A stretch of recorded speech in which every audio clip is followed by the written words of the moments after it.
From the people who brought you 20 tips new players should know, it's 15 advanced tips for Summoner's War. That's me, I'm people. I'm the people who brought to you. While these may not be pro level tips, they are slightly more than early game, and so I've assembled them for you today. Here they are, 15 of them. If you guys continue to like this series, then we can do a pro level, or we could even do another iteration of either of the two that I've already made.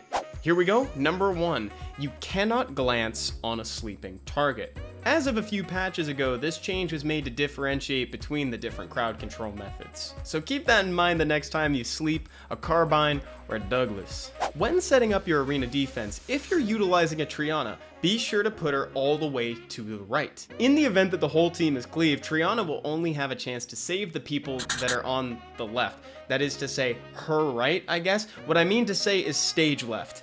So put her all the way over, otherwise the people on the wrong side won't even have a chance to be saved. In RTA, condense all of your runes onto a small number of monsters.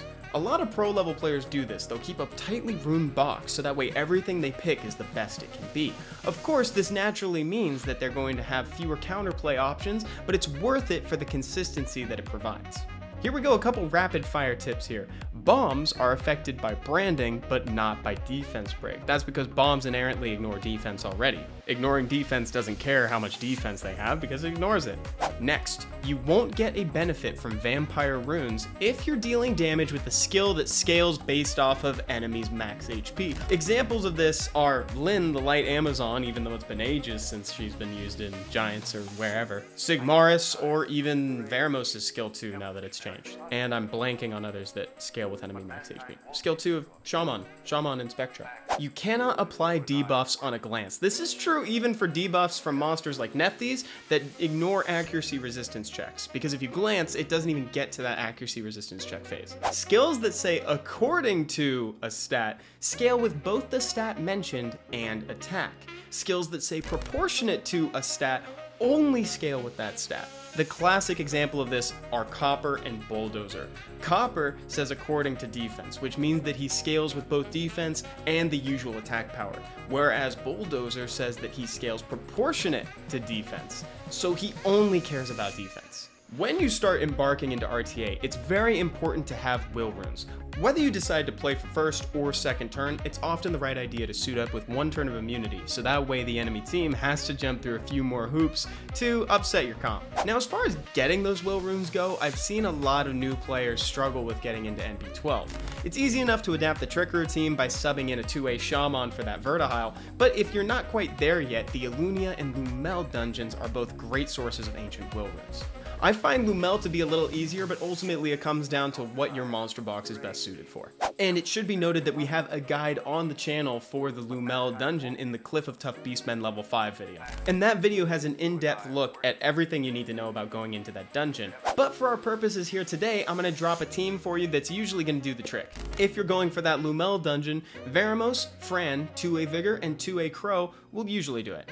When playing in RTA, think about what you're setting up for. If you have AoE damage or effects such as, but not limited to, Belinus or Rika, make sure you're bringing at least 2 strippers. That way, your opponent can't just ban out your enabler. With that said, the opposite is true too. I've seen a lot of people bring lots of strip, but very little threat. An exception to this rule could be Chungpung, because he's both the stripper and the payoff.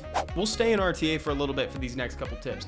In RTA, it's traditionally not great to open up with duplicates of the same element.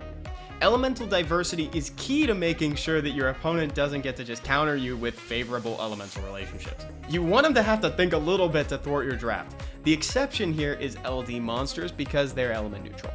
This is telling me that we should probably have an entire episode of this dedicated to the World Arena, but for now, we'll just keep going. Elemental is not the only kind of neutrality that you want to consider when you're in the pick ban phase. It's often helpful to pick something that doesn't give away your whole strategy when you have first pick. That's why you often see Moore, Oliver, Ciara, though admittedly not as much as you used to see her, Dominic, or Masha in that first pick slot, because they're all so flexible that it could turn into any kind of draft. That is to say, those monsters fit into a host of different strategies, and it's hard to predict what's going to follow them.